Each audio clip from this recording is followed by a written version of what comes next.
Bismillahirrahmanirrahim. Assalamualaikum warahmatullahi wabarakatuh. Selamat datang di sosialisasi keselamatan dan kesehatan kerja bagi UMKM. Baiklah, sebelum kita mulai sosialisasi kita pada hari ini, adalah lebih baiknya kita berdoa menurut agama dan kepercayaan kita masing-masing. Berdoa dipersilakan.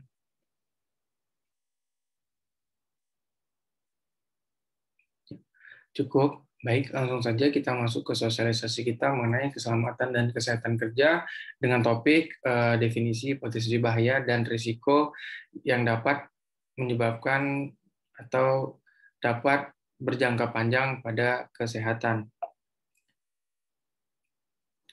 Nah,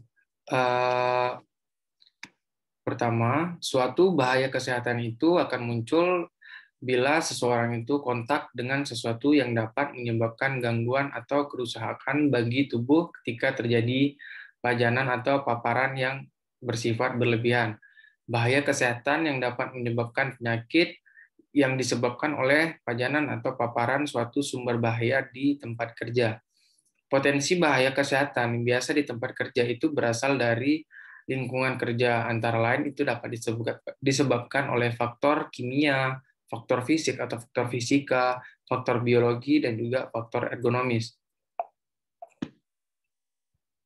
Ya.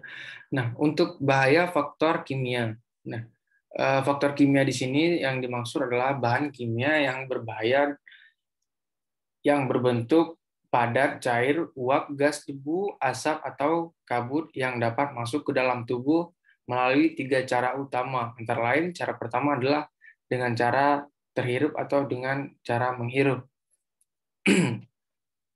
Yaitu ketika bernafas melalui mulut atau hidung, zat yang beracun itu dapat masuk ke dalam paru-paru dan dapat menyebabkan kerusakan pada paru-paru.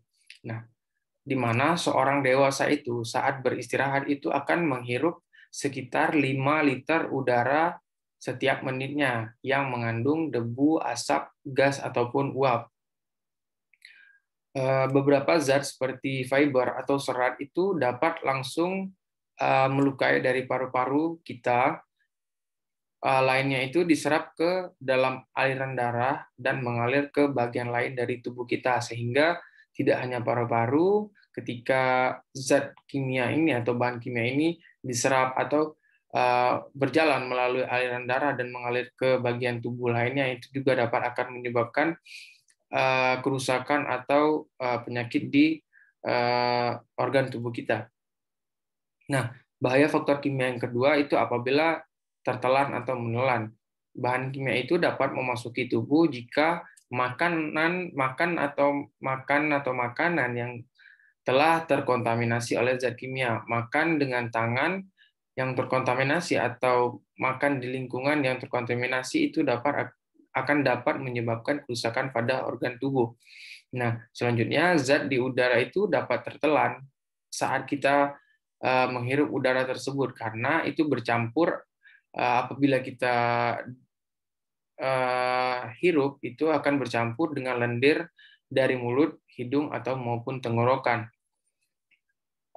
Yang terakhir adalah zat beracun itu akan mengikuti rute yang sama sebagai makanan, bergerak melalui organ usus dan menuju perut, sehingga dapat menyebabkan kerusakan di bagian usus dan bagian perut lainnya, bagi organ yang ada di perut lainnya. Nah, yang selanjutnya bahaya faktor kimia yang apabila diserap atau masuk ke dalam kulit atau kontak secara langsung dengan kulit. Nah, itu beberapa di antaranya itu adalah zat yang melewati kulit dan masuk ke pembuluh darah, biasanya melalui pori-pori ataupun melalui kulit yang ada di tangan dan juga bagian wajah. Zat-zat juga itu dapat masuk melalui kulit yang mengalami luka atau mengalami luka terbuka atau mengalami lecet atau mengalami suntikan, misalnya dalam kasus kecelakaan medis. Nah, yang selanjutnya apa yang perlu diketahui untuk mencegah atau mengurangi bahaya? Pencegahan dari bahaya sendiri yang pertama adalah semua bahan kimia itu harus selalu dianggap sebagai sumber potensi yang dapat menyebabkan suatu penyakit atau kecelakaan atau gangguan pada kesehatan selama kita bekerja, sampai dampak dari bahan kimia tersebut itu diketahui sepenuhnya. Yang kedua, wujud bahan kimia selama proses kerja. Yang ketiga, mengenali, menilai, dan mengendalikan risiko dari bahan kimia tersebut. Pencegahan yang selanjutnya adalah senantiasa selalu menggunakan alat pelindung diri pada saat melakukan pekerjaan. Dan selanjutnya adalah yang terakhir adalah mengikuti sistem komunikasi bahaya bahan kimia yang sesuai melalui lembar data keselamatan dan senantiasa selalu memberikan label pada setiap bahan kimia yang terdapat di tempat kerja kita. Nah, untuk bahaya faktor fisik sendiri, faktor fisik itu adalah faktor yang ada di dalam tempat kerja yang bersifat fisika. Faktor ini mungkin bagian tertentu yang dihasilkan dari proses produksi atau produk samping yang tidak diinginkan. Seperti contohnya adalah kebisingan. Kebisingan itu adalah semua suara yang tidak dikehendaki yang bersumber dari alat-alat proses produksi yang dapat menimbulkan gangguan pendengaran. Yang kedua, suara keras. Berlebihan atau berkepanjangan itu dapat merusak jaringan saraf yang sangat sensitif di telinga, sehingga menyebabkan seseorang tersebut dapat kehilangan pendengaran yang bersifat sementara, bahkan bersifat selama-lamanya atau permanen. Selanjutnya adalah hal ini itu sering diabaikan sebagai masalah kesehatan, tapi itu adalah salah satu bahaya fisik yang paling utama. Untuk batasan pajanan terhadap kebisingan, itu ditetapkan nilai ambang batas sebesar 85 desibel selama 8 jam sehari. Apa yang dapat dilakukan untuk mencegah atau mengurangi bahaya dari kebisingan? Yang pertama, identifikasi sumber umum penyebab dari kebisingan tersebut. Apakah bersumber dari mesin atau sistem ventilasi atau mungkin alat-alat listrik yang ada di tempat kerja. Yang kedua, melakukan inspeksi atau melihat tempat kerja untuk paparan atau pajanan dari kebisingan. Yang ketiga, terapkan peraturan yang sederhana jika sulit untuk melakukan percakapan, seperti menggunakan organ tubuh lainnya untuk berinteraksi. Yang selanjutnya adalah tentukan sumber kebisingan berdasarkan tata letak.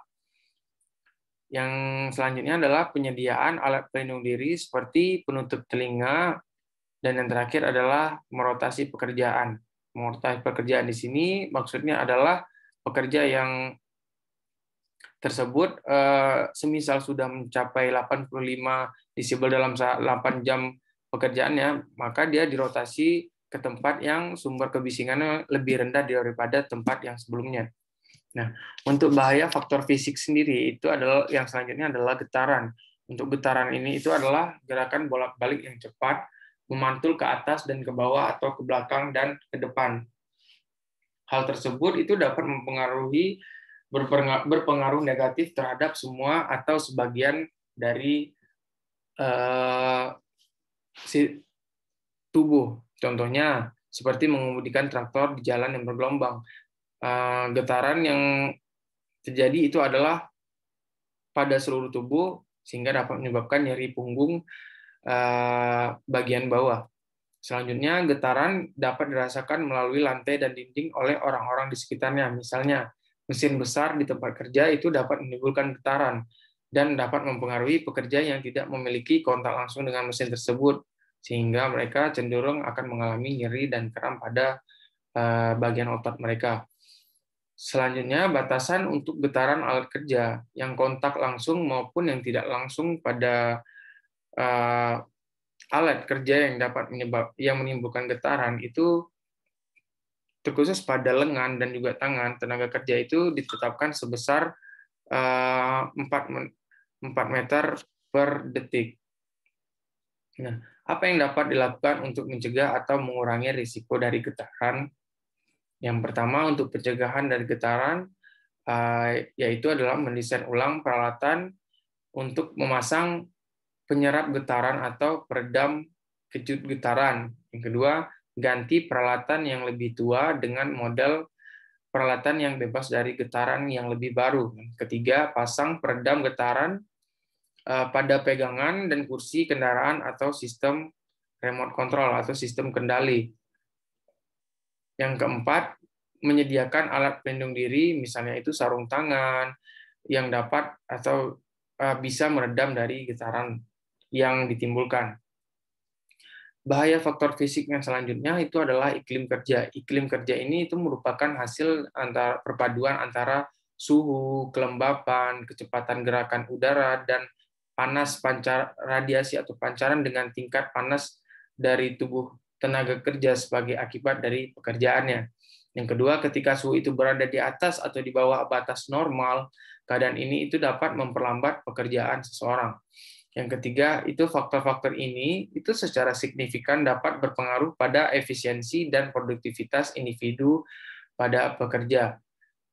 Untuk sirkulasi udara bersih di ruangan tempat kerja itu dapat membantu untuk memastikan lingkungan kerja yang sehat dan mengurangi pajanan bahan kimia. Iklim kerja berdasarkan suhu dan kelembapan ditetapkan dalam peraturan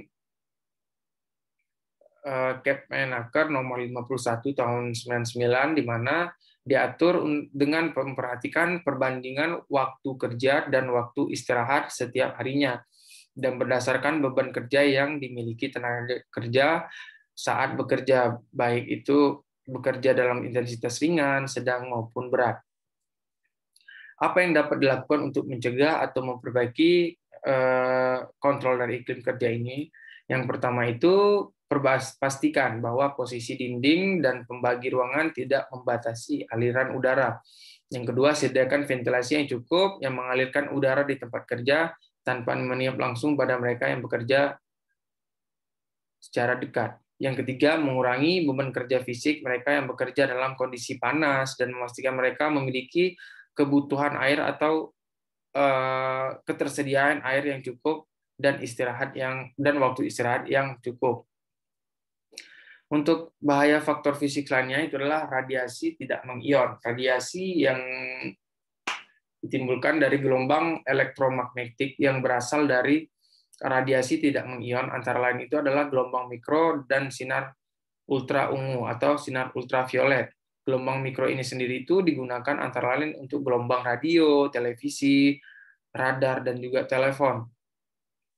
Gelombang mikro itu mempunyai frekuensi 30 kHz sampai 300 GHz dan panjang gelombang yang dihasilkan 1 mm sampai 300 cm. Radiasi dari gelombang mikro yang pendek, kurang dari 1 cm ini yang diserap oleh permukaan kulit itu dapat menyebabkan kulit kita rasanya seperti terbakar, sedangkan gelombang mikro yang lebih panjang, lebih dari 1 cm itu dapat menembus jaringan yang lebih dalam. Untuk radiasi sinar ultra ungu atau sinar ultraviolet ini yang berasal dari sinar matahari dari peralatan seperti las listrik, laboratorium yang menggunakan lampu penghasil sinar ultraviolet tinggi, panjang gelombang sinar ultraviolet itu berkisar 1 sampai 40 nanometer. Radiasi ini itu dapat berdampak pada kulit dan juga organ mata. Apa yang dapat dilakukan untuk mencegah atau mengendalikan efek dari radiasi sinar tidak mengion ini? Pertama, sumber radiasi tertutup. Yang kedua, berupaya untuk menghindari atau berada pada jarak sejauh mungkin dari sumber-sumber yang dapat menimbulkan radiasi. Yang ketiga, berupaya agar tidak terus-menerus kontak dengan benda yang dapat menghasilkan radiasi sinar tersebut. Dan juga bisa diantisipasi dengan cara memakai alat pelindung diri yang benar. Dan yang terakhir adalah secara rutin dilakukan pemantauan. Untuk faktor selanjutnya adalah bahaya faktor dari biologi. Contohnya itu adalah penyakit yang disebabkan akibat bakteri maupun virus, misalnya tabakosis, pneumokoniosis, silikosis, abscetosis, bisinosis, dan sebagainya, yang disebabkan oleh bakteri maupun virus. Yang selanjutnya adalah penyakit yang disebabkan atau yang diakibatkan oleh jamur, misalnya penyakit jamur kuku, dan lain-lain yang disebabkan oleh jamur. Nah, untuk pencegahan bahaya dari faktor biologi ini, itu adalah imunisasi dengan pemberian vaksinasi atau suntikan. itu adalah bersifat mutlak atau harus dilakukan untuk pekerja-pekerja Indonesia sebagai usaha kesehatan biasa. Misalnya vaksin yang harus itu adalah vaksin cacar, vaksin tipes, TBC pada pekerja dan keluarganya. Yang kedua adalah memberikan asuransi kesehatan kepada para pekerja. Dan yang terakhir memberikan cuti kepada pekerja yang mengalami sakit. Faktor yang selanjutnya adalah faktor ergonomi dan pengaturan kerja. Ergonomi sendiri itu adalah ilmu yang mempelajari tentang hubungan antara pekerjaan dan tubuh manusia. Prinsip ergonomi sendiri adalah mencocokkan pekerjaan untuk pekerja. Desain ergonomis yang efektif menyediakan peralatan dan perlengkapan yang nyaman dan efisien bagi para pekerja untuk digunakan. Hal ini itu dapat menciptakan lingkungan kerja yang sehat karena dapat mengatur proses kerja untuk mengendalikan atau menghilangkan potensi bahaya. Pengaturan cara kerja itu dapat memiliki dampak besar pada seberapa baik pekerja dilakukan dan kesehatan mereka yang melakukannya. Mulai dari posisi mesin, pengolahan sampai penyimpanan alat-alat dapat menciptakan hambatan dan risiko yang berdampak terhadap kesehatan. Dan juga penyusunan tempat kerja dan tempat duduk yang sesuai harus diatur sedemikian sehingga tidak ada pengaruhnya yang berbahaya bagi kesehatan. Apa yang dapat dilakukan untuk mencegah atau meminimalkan bahaya organisasi kerja dan ergonomis? Yang pertama, untuk pencegahannya adalah menyediakan posisi kerja atau duduk yang sesuai, meliputi sandaran, kursi atau bangku, dan atau tikar atau bantalan untuk berdiri. Dan selanjutnya, desain workstation, di mana alat-alat kerja itu mudah dijangkau dan bahu pada posisi netral, pada posisi sempurna, tidak menunduk, membungkuk maupun tidak terlalu berdiri, dan mereka dipastikan untuk senantiasa rileks atau santai dan juga lengan lurus ke depan ketika bekerja. Dan yang ketiga, jika memungkinkan, pertimbangkan rotasi pekerjaan atau pertukaran pekerjaan dan memberikan istirahat yang teratur dari pekerjaan yang intensif atau terus-menerus. Hal ini itu dapat mengurangi risiko kram pada bagian otot yang berulang dan tingkat kecelakaan dan kesalahan yang terjadi. Baiklah, sekian yang dapat saya sampaikan. Apabila ada kesalahan dalam penyampaian maupun tingkah laku, mohon dimaafkan. Lebih dan kurangnya saya mohon maaf. Wabillahi taufiq wal hidayah. Wassalamualaikum warahmatullahi wabarakatuh.